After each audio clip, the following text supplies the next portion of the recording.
Good morning, everyone, or good evening, depending upon where you are. Please close your eyes. Let's start with a prayer.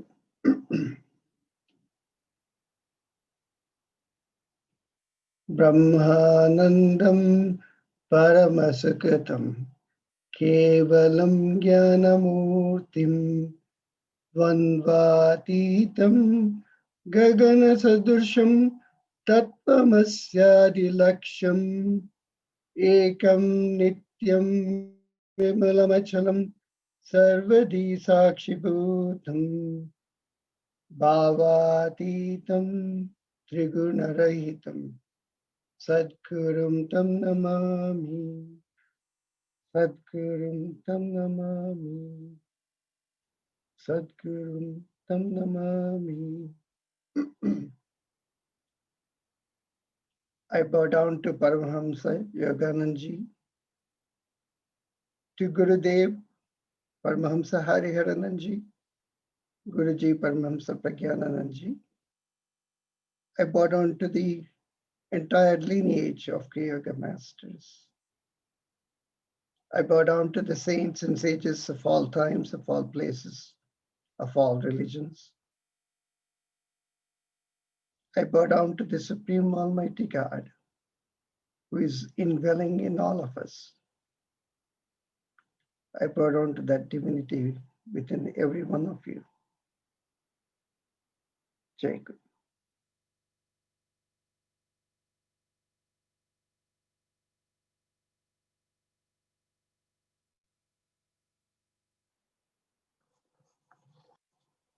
Hello again. Today I'll be talking about a few stories and some teachings of Paramahamsa Yoganandaji. I'll continue this talk in the next session also. The same topic will be continued in the December lecture as well. Before I begin with the teachings, I would like to first of all relate a story that I love that Paramahamsa Yoganandaji talks about in his lectures. This is a story about related to Lord Krishna, and as some of you may know, there is the festival of lights, the Deepavali, coming up next week, and one of the reasons that is celebrated also is because of Lord Krishna getting rid of some of the evil demons, specifically one called Narakasura. Anyway, coming to the story, as you may know, Lord Krishna used to be near the banks of River Yamuna. Devotees of Lord Krishna would visit him, and they would,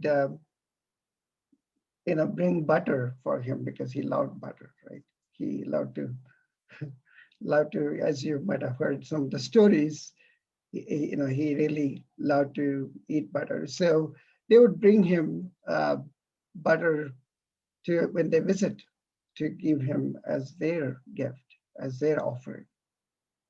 So one such event, they came to the bank of Yamuna, and Lord Krishna is on the other side of the bank, and they found Yamuna is in spate. So at that point, they basically were not sure how to cross the Yamuna because there was no way no boats would go across. So they were a little worried as to what to do. At that point, they remembered Sage Vyasa lived on the same side of the bank. So they went to Sage Vyasa and requested him, "Oh, Sage, can you please help us to cross this river?" Sage Vyasa said, "Surely I will help you, but first of all, what did you bring for Lord Krishna?" And they said they brought butter. And he said, "Well, if you can give me some of that butter, then I will help you. So they had no choice. So they said, here it is. And Sage Vyasa consumed almost half of it. And after that, he came to the bank of the Yamuna and said, "Oh, River Yamuna, if I have not eaten any butter, please part your ways and give way for these people to cross you." The devotees were a little puzzled about it. And anyways, they noticed that the River Yamuna, obeyed the request of the sage and parted ways so that a path was made for them to go. So they went to the other side of the bank of Yamuna to see Lord Krishna. Now, usually Lord Krishna would come running to them and greet them lovingly with joy, but there was no Lord Krishna to be seen. So they went anyhow to his place, and they found Lord Krishna lying down, holding his stomach. And they said, "Oh, Lord Krishna, how are you? We have brought butter for you." And Lord Krishna said, "Oh, no, I don't need any more butter. That sage on the other side of the bank gave me too much." So this illustrates a very interesting aspect, the aspect of being in divine consciousness. That is, when you're in this divine consciousness and you perform, your actions is all offered to God. There's nothing that is touching you in the sense of the karmic aspects of this particular action. So this is something that Gurudev and Guruji have been teaching us, and they have been saying about watching the breath. So let's remember to watch our breath throughout from now on. So going into the teachings, I'll share my screen so that you can later on see that at a later point if you want to see it at a later point. So let me make it bigger. So if you look at it, Paramahamsa Yoganandaji talks about 5 mental states of consciousness. He mentions that most people are in 3 states. One state is the happiness, state of happiness, where some fulfillment of some desire has occurred. The person is smiling, happy, looks very happy. You can see it on the face. The person might have gotten a raise in his job or some recognition, maybe won an election or whatever. So that's one state of happiness, one state of being, of consciousness. A second state is called sorrow, where the desire that they were expecting was not fulfilled, whatever that be. And the third state, which is called indifference. This is a state where a person says, "Are you happy?" No. Are you sad? No. It's like a neutral state of intermediate hollow where there's no happiness or sadness. So if you look at it, most people are in these 3 states, kind of going in between those, being in this happiness state, being in this indifference, or in some sorrowful mood. Of course, in order to get out of this, what a person needs to do, Yoganji mentions, is to live a successful and satisfying life so that the mind is even and doesn't keep on going in between these different states. Of course, Yoganji mentions this can be attained by concentration and mastery of your mental faculties. Okay, what about the other 2 states? Some people are in a state of peace.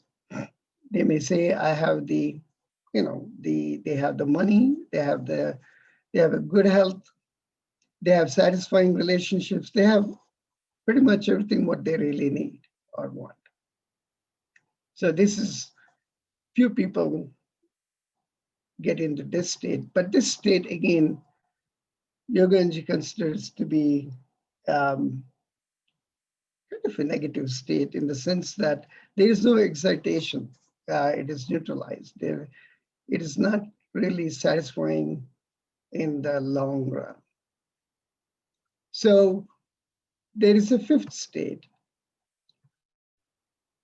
Very few people attain this fifth state. It's the attainment of ever new joy.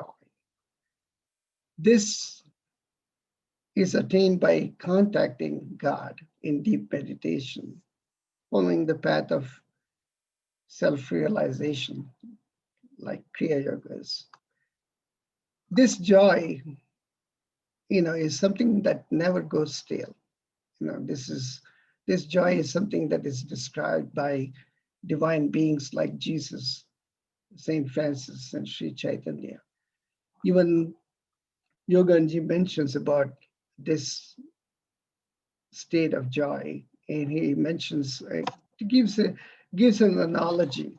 He says if a person is not able to sleep for, let's say, 10 days, is not allowed to sleep for 10 days, and then the person is allowed to sleep after that, imagine the joy that person feels and the deep sleep the person gets at that point. He says, multiply that by 1 billion, and still you cannot measure this joy that we are talking about here. So that is the kind of a supreme joy that one can get. Now, it doesn't require one to cast everything in the world. You don't have to become a monk to do this. Only thing is one should be conscious about things that you don't need. And so giving up those lesser obstructing things, but the more superior, lastingly fulfilling true joy. And that's the reason why these different saints went into that path, because they found that the joy they get through the material things is ephemeral, and they get the permanent, ever new joy that doesn't go stale through this contact with God. Yoganji mentions, if you can find and retain that joy all the time, nothing can shake you. This is something we need to remember. Now, this ever new joy is what we call a state of sthita prajna.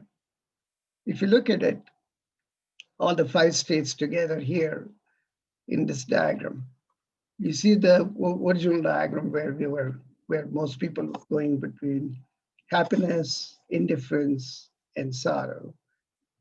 And there is this state of peace.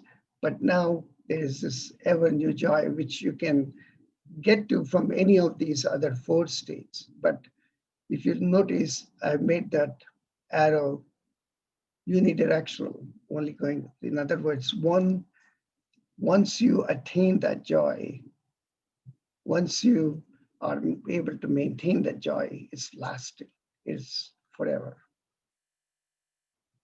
Now, this is the state of Sthita Prajna, like I mentioned before. If you refer to Bhagavad Gita, chapter 2, verse 56, Lord Krishna mentions when Arjuna is asking about who is a Sthita Prajna, he says, Dukkeshu anudvikta manaha, Sukeshu vigata spruhaha, vitaraga bhayakrodaha, sitadir muniruchyate. Dukkeshu anudvikta manaha. One is not perturbed or depressed because of some unhappiness, some sorrow that came up, dukkha. Sukeshu vigata spruhaha. One doesn't get unduly elated in happiness. Vita raga bhaya krodha, one who has left raga, likes and dislikes, bhaya, fear, krodha, anger. Such a person is called sthita prajna by the wise people. So this aspect of sthita prajna is a state that you get to by constant practice, constant deep meditation, and finally being in contact with that God. Now, this experience of true joy, of permanent happiness, is born of true wisdom. In other words, true knowledge. In my prayer before to the gurus, I was mentioning, very first thing it says, Brahmanandam, very first word. That is the bliss of the Brahman, or essentially the bliss of God, or the true wisdom that you get. We have real examples of this, of Gurudev and Guruji who have achieved this, who are in that continuous state of permanent happiness. Even Gurudev and Guruji may seem angry sometimes, may seem, strict sometimes. It is only for their good. Even Yoganji mentions that he has, shown as if he is angry, but internally he's never angry. He is loving all the time. So are Gurudev and Guruji. Now I want to tell you about the story about King Janaka.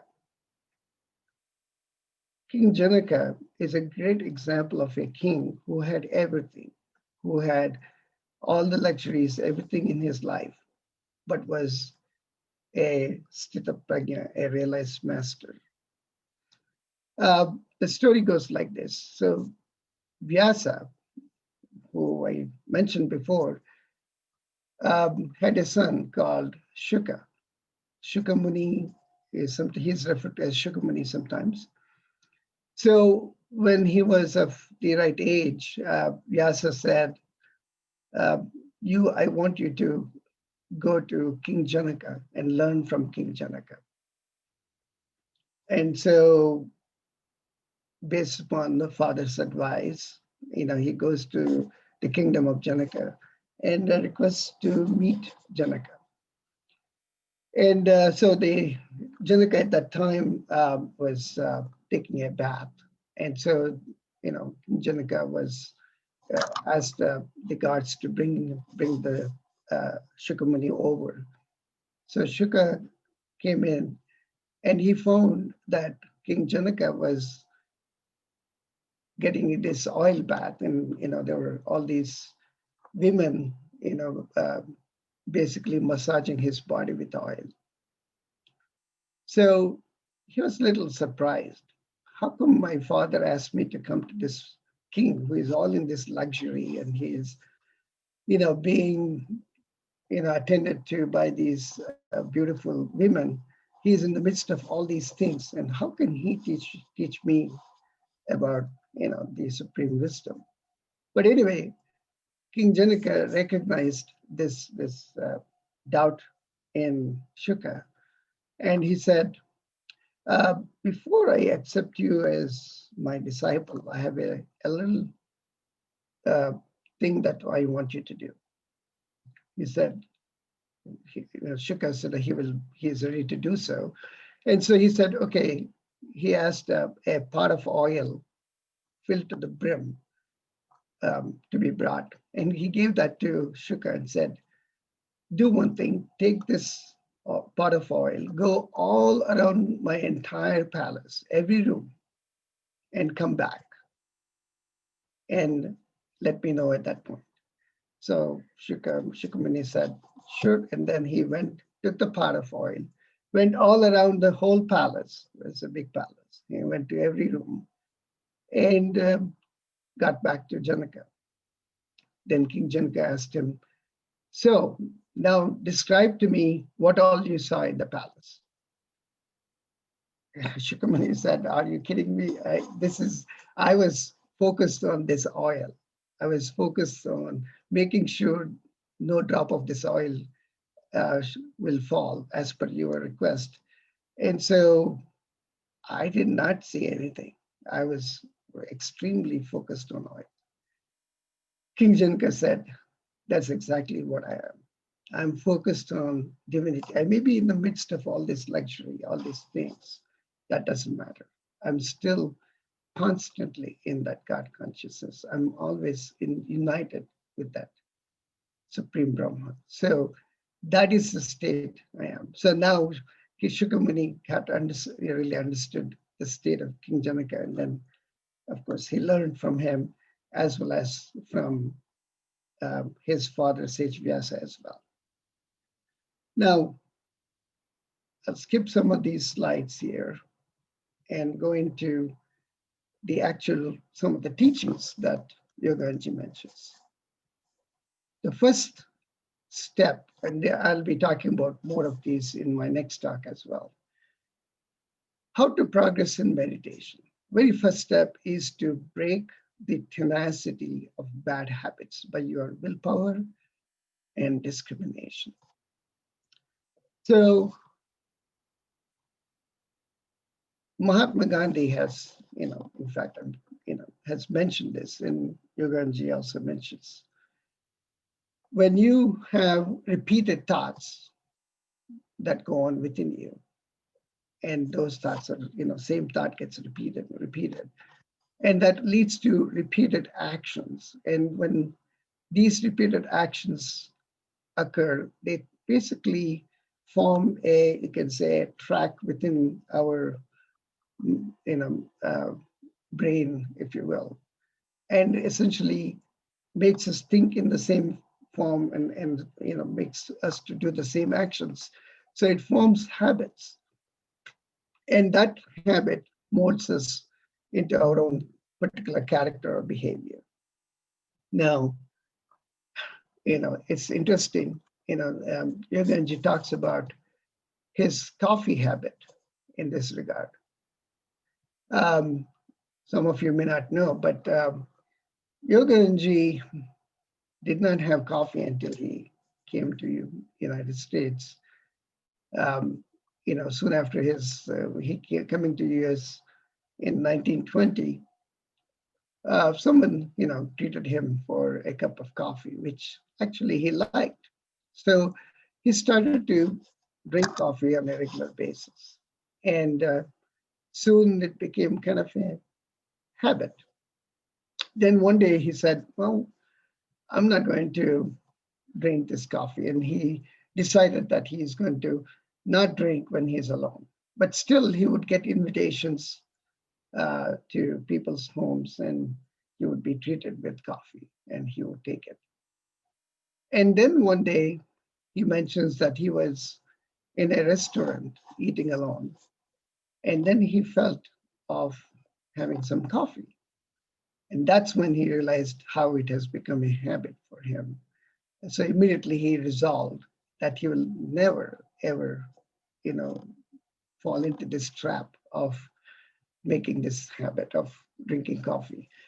He mentions that he did have coffee after that, but he was not in any way addicted to it. He could get rid of that. He didn't have that repeated desire to have coffee anymore. There's another story of, the grandson of Mahatma Gandhi, Arun Gandhi, mentions in his lecture. He was, as a young man, he was getting angry very easily. So Mahatma Gandhi recognized this, and he told Arun Gandhi, do one thing, here is the wall in his room. He said, every time you get angry, you have the thought of anger, put an X mark on this wall. And then let us see after a month, what do you see? Arun Gandhi said, okay. And he kept putting these X's on the wall. And pretty soon he found the wall was full of these X's all over. So that showed how much anger, that how often he became angry. He became conscious of that. And then he repeated this exercise over and started to control his anger. And slowly he could get over that anger as well. So the key aspect of removing the tenacity of bad habits is by willpower and discrimination. Yoganji mentions, be childlike, humble, and willing to grow in understanding and change your habits. This is a key aspect. Getting that discipline within our life is a key aspect for our growth. Yoganandaji also mentions that you should act in your highest welfare of spiritual good. It's not to act to please others. You're not trying to meditate because you're pleasing anybody else. You're acting because you love to meditate. You love to practice. You love to grow spiritually. That is a key aspect that he is mentioning. Secondly, he is also saying, develop willpower and positive thinking. So don't, if there is something that you want to get rid of, start small. There was a nice example that Yogacharya Richard Baba was mentioning in his talk last week about how you start, if you're feeling lethargic about practicing meditation, how you do that by starting with some small steps. For example, if your mind is saying, oh, I don't want to meditate today, what you do is to say, well, I'll just do a bow. Just do one bow. That's all. Nothing more. And so the mind says, yeah, okay, that's good. We can, it's just one bow. Doesn't matter, not much. So then you sit for meditation to do a bow. And pretty soon that bow essentially magnetizes within you, essentially magnetizes the spine within you. And then if you did that well, not mechanically, then you will start to see that you start to do all the rest of the things pretty easily. So doing things, little things, few things to begin with is very important in order to get over that lethargy, that laziness. And also positive thinking that you can accomplish what you are looking for, the goal that you're looking for. In fact, Yoganji mentions this willpower and positive thinking makes you successful. It doesn't matter in spirituality or in your career, in your family life, it doesn't matter which one. You can accomplish that with that strong willpower and positive thinking. But the key aspect is to think the same outside and within. You may affirm outside, oh, I'm going to do X, but within you shouldn't have a doubt saying, will I be able to do it? So that kind of a doubt brings in, essentially a neutralization of that willpower. So be very careful about, mind trying to do the, talking and saying the opposite of what you really want to do. Thirdly, watch your thoughts. Replace negative thoughts with constructive thoughts. Guruji mentions, he mentions reduce the number of thoughts. He says, reduce the number of thoughts and increase the quality of those thoughts. So if you have a lower level thought, let's say that you want to, you're craving for some food, but instead think of, the poor who don't have the food and how we can serve them, help them to get, their share of their food. So replacing the negative thoughts, or not negative thoughts, the lower level thoughts with higher level thoughts, replacing negative ones, of course, with constructive thoughts. When you watch negative ones come up, basically make sure you examine that and consciously try to remove that, so that that thought doesn't become essentially a habit eventually. And also the practice needs to be consistent. Um, you need to look at your practice and see what is it that you're doing wrong. In other words, for example, you may be sitting for Kriya, but you're thinking all other things with it.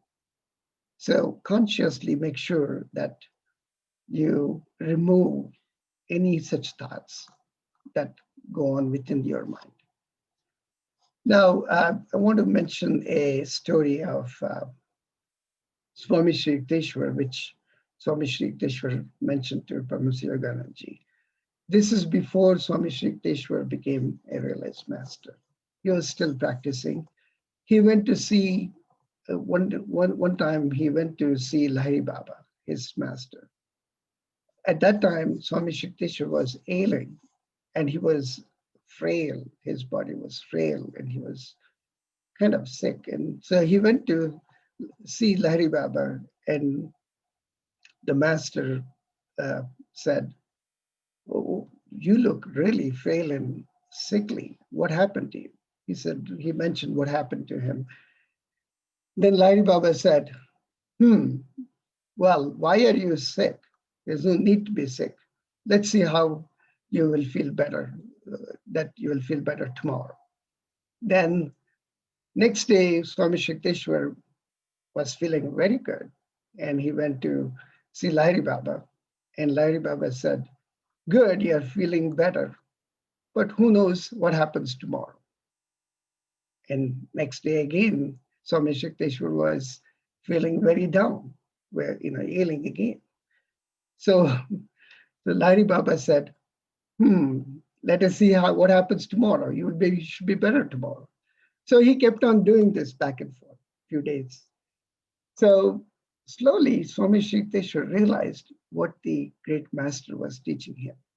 He mentioned, by his suggestion, he was arousing the willpower within Swami Sri Yukteswar to get himself better. Because with that willpower, he could, really get better. But, and he showed that if your willpower is down, by his suggestion that, oh, we don't know what happens tomorrow, then he becomes, ailing as well. But if the willpower, by his suggestion saying that you'll be better tomorrow, you'll be better. So eventually, when he realized that, he asked Lahiri Baba, "Are you saying that just by my willpower, I can become better? I can get rid of this ailment?" "Surely, Lahiri Baba, you are already gotten rid of it by your willpower, by just saying so, So, and interestingly enough, by the evening that day, Swami Sri Yukteswar was feeling so good, so energetic, and his ailment was not to be seen. In fact, he went back to his mother, and his mother was very surprised about how he is, because she had seen him ailing so much. And pretty soon, of course, Swami Sri Yukteswar mentioned to Yoganandaji that this incident impressed a lot of his other friends, and they became disciples of Lahiri Baba as well. So the key is that thought is the matrix of all creation. You might have heard, God, was alone. He thought, and he created everything. So the thought created everything in this world. And I want to give this as a little homework for you. Please, look up Mark 11:24, where Jesus talks about how he could reconstruct his body to come again and be in front of his disciples. Look it up. It's a very interesting statement he mentions. So the key aspect is your body, your mind, and soul will mold everything in your life per your will. It's your will. You think negative, you think you cannot do, you cannot do. You can think positive and say, I will do, I can accomplish that, and you will. So that's the key aspect. Now, the other warning that Yoganji mentions is not to let your thought be diluted by mixing with weak-minded and negative people. In other words, the naysayers, if you say, I will do it, they say, it's hard. You don't know whether you can do it. Or, I mean, they won't say you can do it or not, but they'll be saying, it's very hard to do, etc. Get rid of that negative aspect or even association with those negative folks. But, you can associate with those people if you are strong-minded and you're able to strengthen those people and say, no, you can accomplish it with your willpower. So make sure who your association is going to be. As our masters always stress, satsanga, the association with the good is the key aspect here. Now let me mention a little affirmation before we begin our meditation. So this is a affirmation by Yoganandaji. Please close your eyes and listen to this and repeat within your mind. I shall remold my consciousness. I'll become a new person. I shall change my consciousness again and again until I have driven away all the darkness of ignorance and manifested the shining light of spirit in whose image I am made. With that, let us go into meditation.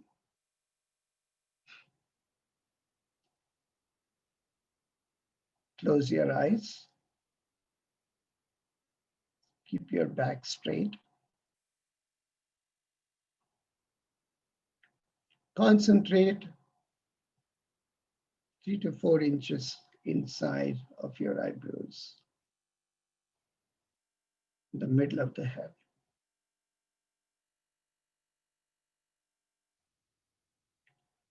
Lovingly observe each breath. The breath is flowing naturally.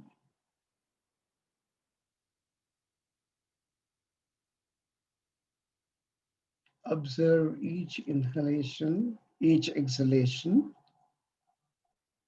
with love. Love for God. And if you have a guru, love for gurus.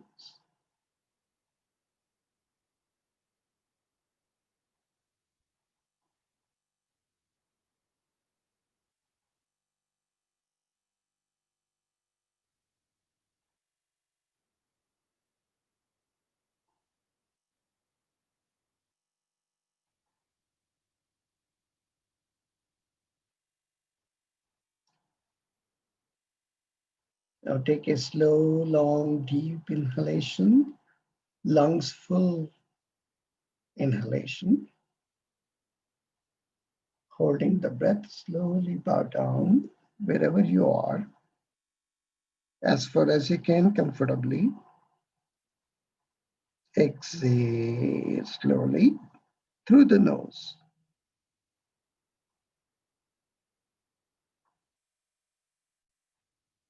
Keep that concentration attention within.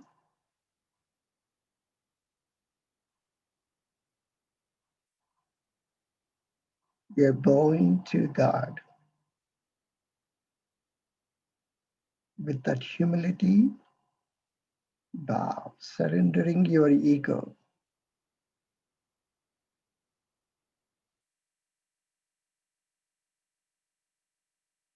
God, oh God, oh God.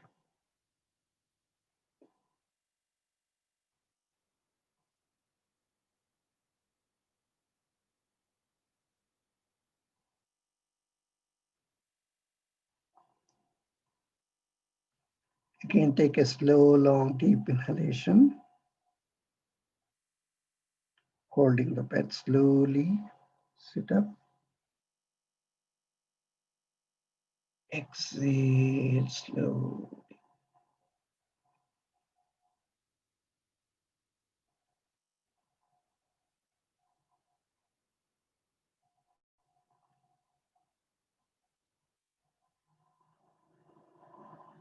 Normal breath. Continue to watch that breath.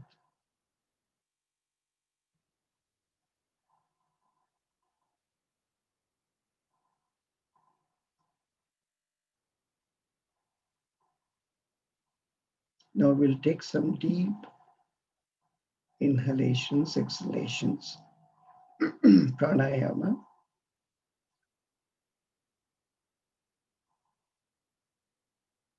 Let's try to get rid of some of the bad habits we have, some of the negativities within. Each inhalation will inhale the positive aspect and then exhale the negativity.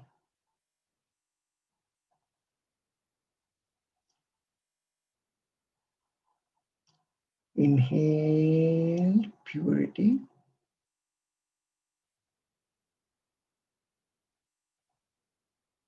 Exhale lust.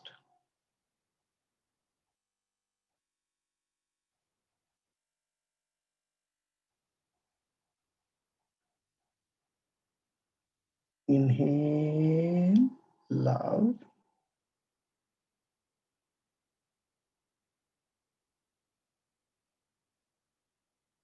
Exhale anger.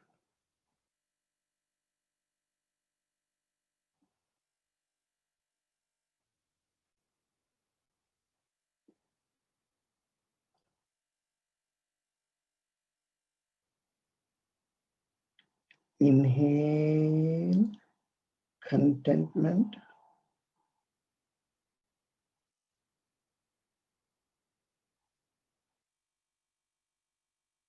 Exhale greed.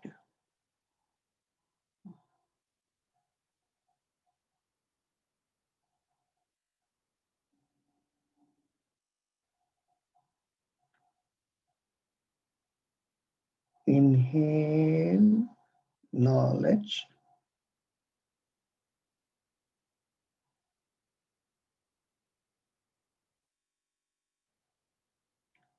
Exhale delusion.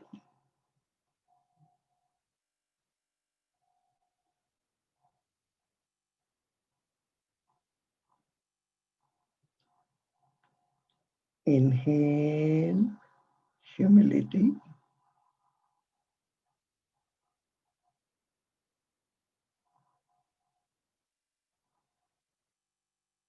Exhale ego.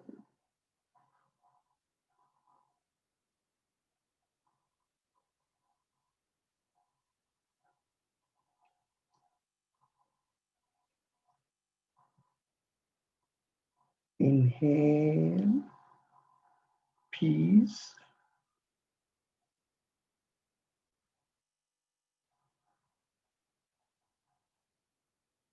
Exhale jealousy.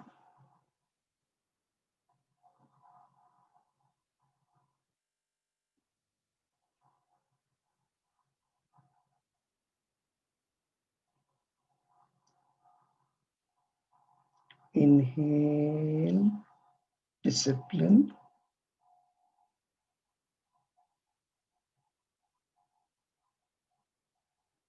Exhale laziness.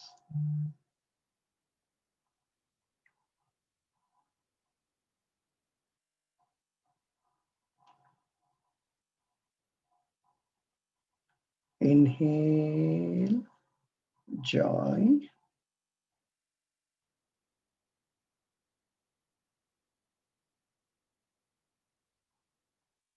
Exhale, sorrow.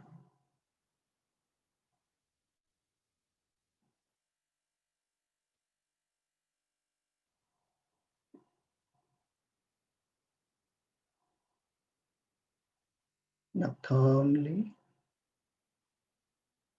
sitting in meditation,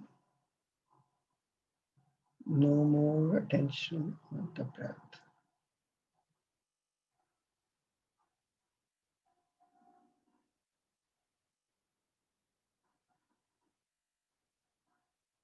When the breath becomes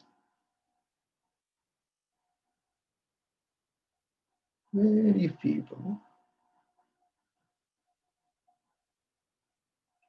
the mind becomes calm, peaceful.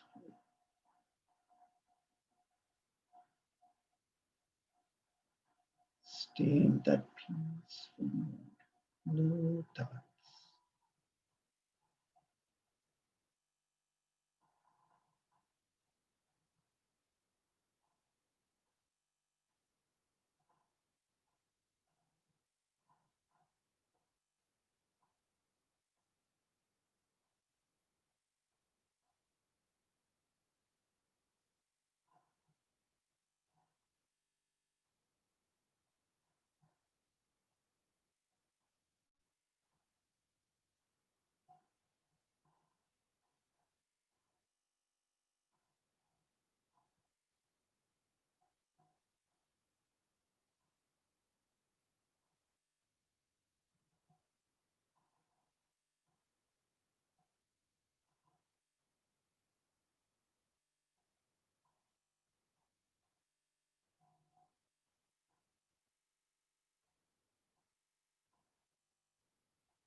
Calmly come back to being. Continue to watch the breath.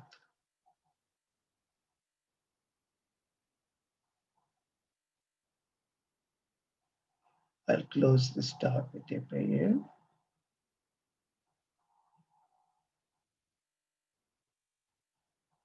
Sarve Bhavantu Sukhinah, Sarve Santu Niramayah, Sarve Bhadrani Pashyantu, Ma Kaschit Dukkha Bhag Bhavet. Om Asato Mam Satgamaya, Tamaso Mam Jyotirgamaya, Mrityurmam Amrutam Gamaya. Om Shantihi, Shantihi, Shantihi. O God, let everyone be happy, healthy, joyful. Let everyone experience the divinity within, experience great things, auspicious things. Let no one be afflicted by sorrow, by bad health. Oh God, please lead me from ignorance to truth, from darkness to the light, from death to immortality. Let there be peace within. Let there be peace in our surroundings. Let there be peace in the entire world. Om Amen. Jai Guru. Thank you.